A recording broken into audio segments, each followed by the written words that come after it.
Hello everyone, स्वागत है एक बार फिर आप सभी का हमारे सीएफ फाइनल के इस अमेंडमेंट वीडियो में। एफआर ऑडिट के अमेंडमेंट्स डिस्कस करेंगे, जिसमें सबसे पहले we are going to talk about amendments of audit in this particular video. Thankfully there are not many amendments in audit. 30 अप्रैल 23 तक के अमेंडमेंट्स नवंबर 23 के लिए एप्लीकेबल है। उन अमेंडमेंट्स की हम यहाँ पे बात करेंगे। इंस्टीट्यूट ये सारे अमेंडमेंट्स में से कौन से अमेंडमेंट एप्लीकेबल करेगा, ये आरटीपी जो रफली 2 महीने पहले एग्जाम्स के आती है उससे ही पता पड़ता है। तो हमने अलग अलग सोर्सेज से इंस्टीट्यूट की वेबसाइट्स, एमसीए की साइट, आरबीआई की, और जितने भी आपके अलग अलग चैप्टर्स आपके सिलेबस में वहाँ से रिलेटेड जहाँ अमेंडमेंट्स हो सकते हैं, वहाँ से ये सारे अमेंडमेंट कोलेट करके आपके लिए अभी से रख दिए। किताबें अपडेट कर दी है, क्वेश्चन बैंक अपडेट कर दिए इन सारे अमेंडमेंट से। इज जस्ट दैट कैसे की है, that is something which I explain you at the end of this video, कि इन केस अगर आप बुक्स अब ऑर्डर करते हैं तो you'll get all the amended material. In fact audio pods भी अमेंड कर दिया आंसर्स के, और ई बुक्स भी आपकी अपडेट हो गई। सबसे पहले अमेंडमेंट्स इन 6 चैप्टर्स में हैं, जिसमें what I have done is नवंबर 23 के अमेंडमेंट्स बहुत मिनिस्क्यूल है। मई 23 के डेफिनेटली कंपैरेटिवली ज़्यादा अमेंडमेंट्स थे। मैंने एक सिंगल शीट बना दी है जिसमें दोनों अमेंडमेंट्स हैं। वीडियो में हम सिर्फ नवंबर 23 वाले डिस्कस करेंगे। आपने मई 23 के अगर अमेंडमेंट्स देखना है तो उसका वीडियो मैंने डिस्क्रिप्शन में दे रखा है। नोट्स आपके पास वो वाले हैं, तो यहाँ पे आप सिर्फ नवंबर 23 वाले में मार्क करा दूंगा, वो अमेंडमेंट्स देख लेना। या फिर आप मई और नवंबर 23 के लिए ये एक single piece of notes use कर सकते हैं, which will cover all those amendments. It's up to you. Amendments in 6 chapter में नवंबर 23 के क्या क्या है अगर डिस्कस करें तो पीयर रिव्यू मई 23 में मेजरली चेंज हो गया था। उसमें एक छोटा सा अमेंडमेंट हुआ। पीयर रिव्यू का एप्लीकेबिलिटी इंस्टीट्यूट ने अब ये समझ लीजिए कि बहुत वाइड स्प्रेड कर दी, और बहुत सारी सीए फॉर्म्स जो प्रैक्टिस में हैं उनको इसके दायरे में कवर किया।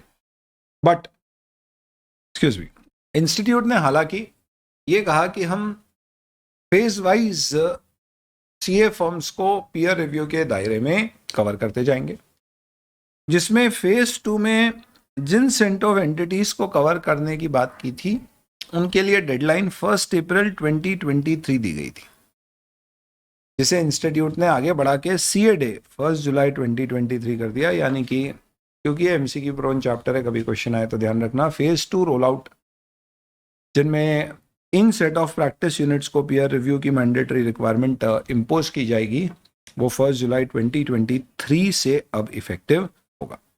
इसके अलावा पीयर रिव्यू में there is no other change which is as such relevant for नवंबर 23। एनबीएफसीज में एक scale based regulation framework RBI ने इम्पोज कर दिया है 1 अक्टूबर 2022 से, जिसके कारण से अब एनबीएफसीज को रेगुलेट पहले जो नेचर वाइज करते थे उसकी बजाय अब उनको लेयर वाइज कैटेगरी में डिवाइड करके रेगुलेट करेंगे। आप जितने निचले लेवल पे हो आपके ऊपर आरबीआई के उतने कम प्रोविजंस एप्लीकेबल होंगे।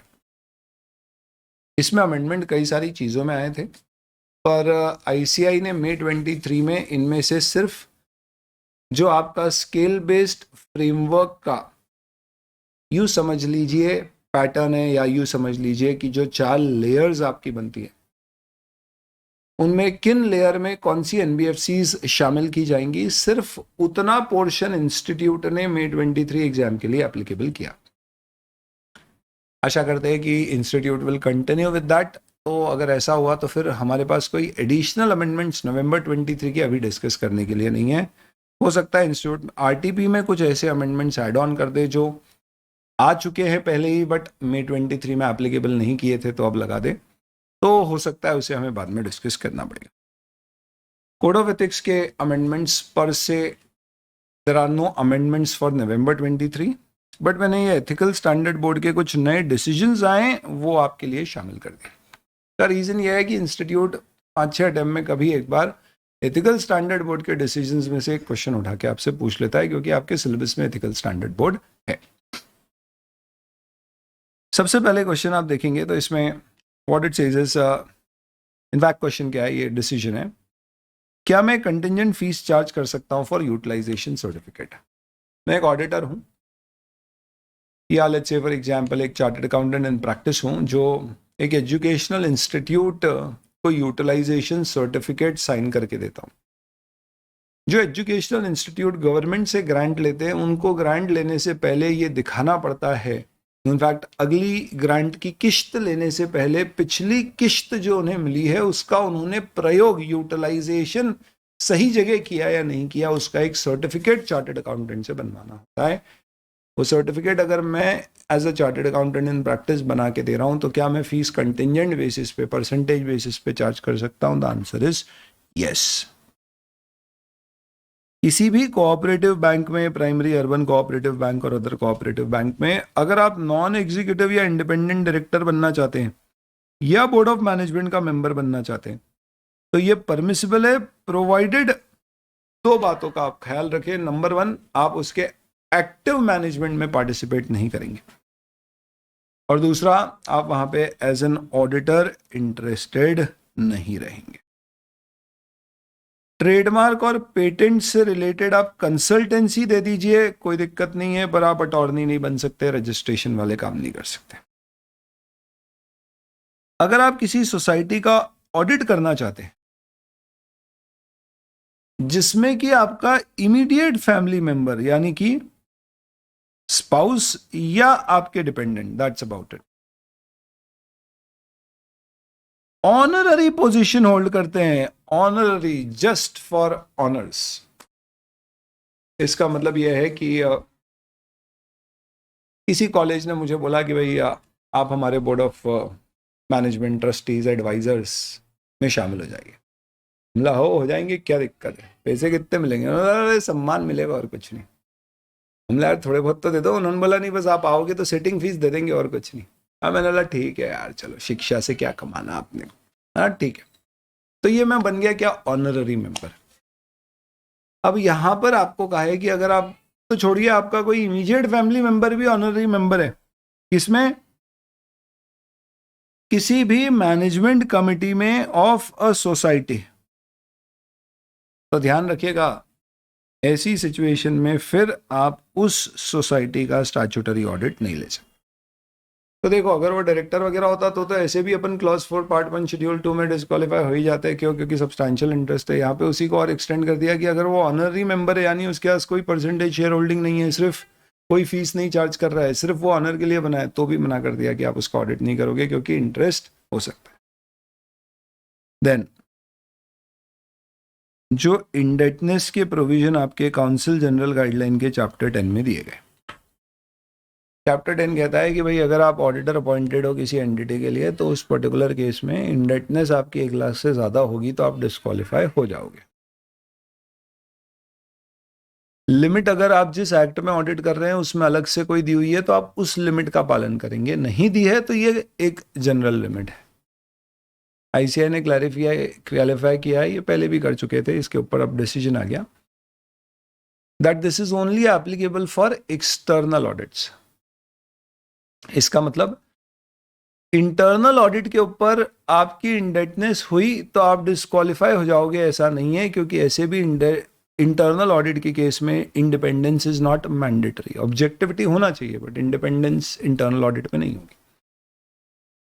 अगर कोई बच्चा कंफ्यूज हो रहा है इंटरनल ऑडिट क्या होता है, या कोई सीए कंफ्यूज हो रहा है, तो आईसीआई ने ये क्लैरिफाई भी कर दिया कि इंटरनल ऑडिट का मतलब हर वो ऑडिट जिसमें हम हमारी रिपोर्ट मैनेजमेंट को दे रहे हैं। तो चलो मैं आपसे सवाल पूछता हूं, मैं एक बैंक का कॉन्करेंट ऑडिटर हूं, ब्रांच का कॉन्करेंट ऑडिट करता हूं और उसकी रिपोर्ट ब्रांच के पास और उसकी एक copy zonal office, regional office of that bank में जाती है। क्या ये इंटरनल है या एक्सटर्नल है? Internal audit. क्यों? क्योंकि मेरी रिपोर्ट अल्टीमेटली सिर्फ उस कंपनी के मैनेजमेंट के पास जा रही है। जरूरी नहीं है जिस ब्रांच का मैं ऑडिट कर रहा हूं उसी के मैनेजमेंट के पास जाना चाहिए। जोनल ऑफिस तो एक्सटर्नल यूजर्स हो गए, ऐसा नहीं है विद इन द कंपनी। लेकिन अगर आरबीआई मुझे अपॉइंट करेगी, जाओ उस बैंक का रेवेन्यू ऑडिट करके आओ और हमें रिपोर्ट दो, तो फिर ये एक्सटर्नल ऑडिट। बैंक ने कहा कि यार हमारे कुछ बोरोवर्स हैं, कॉन्करेंट ऑडिटर साहब आप उन बोरोवर्स का जाके जरा स्टॉक वेरीफाई कर लो, उनको हमने वर्किंग कैपिटल लोन दे रखा है। मैं गया, वेरीफाई करके बैंक को रिपोर्ट दे दी, इंटरनल ऑडिट, क्योंकि बैंक ने ही अपॉइंट किया है, बैंक के लिए ही काम किया और रिपोर्ट भी बैंक को ही थी। लेकिन अगर बैंक अपने बोरोवर्स को बोलती है कि जितनों की भी 5 करोड़ के ऊपर की वर्किंग कैपिटल लिमिट है उन्हें अपने स्टॉक स्टेटमेंट का एक चार्टर्ड अकाउंटेंट से ऑडिट करा के हमें रिपोर्ट देना होगी, तो बोरोवर ने सीए अपॉइंट किया, उसने ये स्टॉक वेरीफाई किया, उसकी स्टॉक ऑडिट की रिपोर्ट प्रिपेयर करी, काउंट नहीं है, सिर्फ ऑडिट है सपोज, हाँ ऑडिट होना चाहिए, और वो रिपोर्ट सपोज उसने किसको दी, बैंक को दी, तो ये एक्सटर्नल ऑडिट असाइनमेंट होगा, बिकॉज आप यहाँ पे अपॉइंटेड बोरोवर के द्वारा हो पर आप अपनी रिपोर्ट बैंक को दे रहे हो। अब ये अमेंडमेंट से रिलेटेड नहीं है, बस एक डिस्कशन के लिए बात है कि एक्सटर्नल ऑडिट असाइनमेंट्स है तो ये लिमिट इंडेटनेस की लगेगी, अगर इंटरनल ऑडिट असाइनमेंट्स है तो ये लिमिट नहीं लगेगी। चलिए, इसके अलावा कोड ऑफ एथिक्स के ये सारे अमेंडमेंट May 23 के लिए एप्लीकेबल हो गए थे, तो nothing is as such applicable for, I mean ये सब May 23 में ही एप्लीकेबल हो गए थे, तो इसमें से कुछ भी नया अमेंडमेंट और नहीं है जो नवंबर 23 में अलग से आया है। May 23 वाले ऑब्वियस सी बात है नवंबर 23 में रहेंगे। ये अमेंडमेंट्स भी हमारे May 23 में आ गए थे कंपनीज एक्ट के, तो there is nothing much here as well. Company audit में कोई अमेंडमेंट नहीं है दोस्तों जो नवंबर 23 में आपको एडिशनली देखने की जरूरत है। ऑडिट कमिटी और कॉर्पोरेट गवर्नेंस में कुछ माइनर अमेंडमेंट्स हैं जो आपका एक इम्पॉर्टेंट टॉपिक है, क्योंकि इसके ऊपर कई बार 10 मार्क का एमसीक्यू भी पूछा गया इंटीग्रेटेड में। मेजर नहीं है अमेंडमेंट्स। पहला रेगुलेशन 15 है कॉर्पोरेट गवर्नेंस की, एज सच आप देखोगे तो 15-16 इंट्रोडक्टरी रेगुलेशंस और डेफिनेशन वाली है, 17 से शुरू होता है। तो रेगुलेशन 15 में प्राइमरली एप्लीकेबिलिटी आती है। तो पहले आपके जो आईआईटी जो कि इंफ्रास्ट्रक्चर इन्वेस्टमेंट ट्रस्ट है, वो आईआईटी इंजीनियरिंग वाला नहीं, और REIT which is real estate investment trust, पहले इन दोनों के ऊपर भी लोडर के provisions, listing obligation disclosure requirements की रेगुलेशंस एप्लीकेबल होती थी। अब इनके लिए सेबी ने अलग से रेगुलेशंस बना दी है, इसलिए कह दिया है कि अब जो इनकी रिस्पेक्टिव रेगुलेशंस हैं उसके थ्रू ये कवर होंगे, यानी कि ये जो प्रोविजंस एलओडीआर के यहाँ दिए ये उनके लिए रेलेवेंट नहीं। एप्लीकेबिलिटी, सीनियर मैनेजमेंट की डेफिनेशन में चेंज किया है माइनर सा, एक तो छोटा सा कोई खास अमेंडमेंट नहीं है। सीनियर मैनेजमेंट की डेफिनेशन में पहले officer slash employee, sorry officer slash personal लिखा रहता था, अब ऑफिसर एंड पर्सनल लिख दिया है, तो it's more of a corrective amendment, drafting improve की है। इसमें जो काम का अमेंडमेंट है वो है ये, सीनियर मैनेजमेंट यूजुअली क्या होता है, आप यूँ समझ लो, anybody who is a director is not a part of senior management, anybody who is one level below the director और the core management team is a part of senior management. Plus specifically पहले क्या किया जाता था, company secretary और CFO को शामिल किया जाता था, तो this was there earlier as well, company secretary and CFO, कि ये तो माने ही जाएंगे सीनियर मैनेजमेंट का पार्ट है। लोडर आपने पढ़ी हो, थोड़ा याद हो, तो उसमें क्या होता है, सीनियर मैनेजमेंट की थोड़ी सी कुछ ऑब्लिगेशंस होती है, तो अगर आप सीनियर मैनेजमेंट का भाग बन रहे हैं तो आपके ऊपर कुछ ऑब्लिगेशंस आएंगी जिन्हें आपको पूरा करना पड़ेगा, जैसे कोई रिलेटेड पार्टी इंटरेस्ट है तो डिस्क्लोज करना एंड स्टफ लाइक दैट। तो अब आपके कोई फंक्शनल हेड्स आपने अपॉइंट कर रखे तो उन्हें भी सीनियर मैनेजमेंट का पार्ट माना जाएगा। जब आप इंडेस 24 पढ़ते हो तो वहाँ केएमपी की डेफिनेशन में भी फंक्शनल हेड्स आते, तो एक तरह से आप कह सकते हो कि अब ये थोड़ी सी सिंक्रोनाइज कर दी है। Any functional head, head of a function, marketing का, फाइनेंस का, फंक्शन के कोई भी हेड है तो उन्हें भी सीनियर मैनेजमेंट की डेफिनेशन में शामिल किया है, बस छोटा सा मिनट। कॉर्पोरेट गवर्नेंस रिपोर्ट में आप एनुअल रिपोर्ट में डिस्क्लोजर्स देते हैं, तो शेड्यूल 5 में, शेड्यूल 5 एनुअल रिपोर्ट है, उसका सी पार्ट आपका कॉर्पोरेट गवर्नेंस रिपोर्ट है। उसके अंदर कहा गया है कि अगर आपकी कोई मटीरियल सब्सिडरी है, आप मतलब लिस्टेड एंटिटी, तो उस केस में आपको उसकी डिटेल देनी है, जिसमें उसकी date and place of incorporation, name and date of appointment of the statutory auditor of subsidiary. ये एनुअल रिपोर्ट में इंफॉर्मेशन अब से आपको देना। इंडिपेंडेंट डायरेक्टर की ऑब्लिगेशंस रेगुलेशन 25 के अंतर्गत ये एक इंपॉर्टेंट अमेंडमेंट है। कंपनी लॉ में भी आप कवर करोगे पर ऑडिट में भी कवर होता है। इंडिपेंडेंट डायरेक्टर को आपको अगर अपॉइंट करना है, रिमूव करना है, रेम्यूनरेशन चेंज करनी है, तो उसमें स्पेशल रिजोल्यूशन की नीड होती है, उसके बिना आप नहीं कर सकते। तो कहा गया है कि जहां पर स्पेशल रिजोल्यूशन की नीड है for appointment of independent director और वो स्पेशल रिजोल्यूशन फेल हो गया, तो मुझे इंडिपेंडेंट डायरेक्टर अपॉइंट करना था, स्पेशल रिजोल्यूशन मूव किया और फेल हो गया। यानी कि फेल हो गया, इसका मतलब मुझे स्पेशल रिजोल्यूशन पास करने के लिए I need at least 3 or more out of 4 votes casted in favor, 75%। तो अगर ऐसा नहीं हो पाया, पर जो वोट्स रिजोल्यूशन के फेवर में कास्ट किए गए वो वोट्स रिजोल्यूशन के अगेंस्ट में कास्ट किए गए वोट से ज्यादा थे, यानी ऑर्डिनरी रिजोल्यूशन की कंडीशन प्रूव हो गई। और जो वोट्स पब्लिक शेयर होल्डर की क्या होते हैं, बेसिकली आप यू समझ लो promoter group related parties to that, ये सबको हटा दो। तो जो पब्लिक शेयर होल्डर ने वोट कास्ट किए हैं in favour of the resolution, they are more than the votes casted by such public shareholders against the resolution. अगर ये दोनों कंडीशन सेटिस्फाई हो गई तो भले ही एसआर पास नहीं हुआ है, फिर भी इंडिपेंडेंट डायरेक्टर का अपॉइंटमेंट वैलिड होगा। सिंपल भाषा में, अगर एसआर पास नहीं हुआ पर ओआर हो गया और देखने पे मालूम पड़ा कि पब्लिक शेयर होल्डर्स के vote in favour were more than public share holders के अगेंस्ट में जो वोट्स डले उस रेजोल्यूशन पे, तो ये दोनों कंडीशन पूरी होने पे मान लिया जाएगा कि भले ही एसआर नहीं हुआ है फिर भी अपॉइंटमेंट वैलिड है। ऐसे अपॉइंट हुए इंडिपेंडेंट डायरेक्टर को फिर जब रिमूव करने की बारी आएगी तो वो रिमूवल भी फिर स्पेशल रिजोल्यूशन से नहीं होगा, चाह के भी नहीं होगा।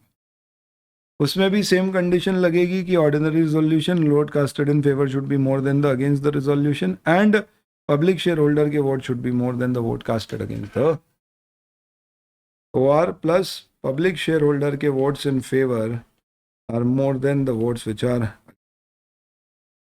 तो वापस से सुन लो, मैं एक इंडिपेंडेंट डायरेक्टर को अपॉइंट कर रहा हूँ, स्पेशल रिजोल्यूशन पास कर दिया और वो अपॉइंट हो गया, बहुत बढ़िया। अब अगर मुझे उसे रिमूव करना है तो वापस से स्पेशल रिजोल्यूशन से ही रिमूव होगा, बहुत बढ़िया। मुझे कोई इंडिपेंडेंट डायरेक्टर को अपॉइंट करना था, स्पेशल रिजोल्यूशन पास किया, नहीं हो पाया, बट ऑर्डिनरी पास हो रहा है, यानी ऑर्डिनरी जितने वोट्स डल रहे हैं, ऑर्डिनरी तो रिजोल्यूशन था ही नहीं, उतने वोट्स डल रहे हैं और पब्लिक शेयर होल्डर ने फेवर में दिया वो ज़्यादा थे अगेंस्ट वालों से, तो मान लिया जाएगा कि उसका अपॉइंटमेंट वैलिड है। पर अब जब उसको आगे हटाना है ना, तो उसके लिए एसआर मत लगवाना, यही रेजोल्यूशन ऐसा ही लगेगा जिसमें total vote casted in favour are more than against of the resolution and total vote casted by public shareholder are more than total votes casted by public shareholder against the resolution। यहाँ पे favour of resolution मतलब उसको हटाने के लिए ज्यादा लोगों ने हाँ बोला है।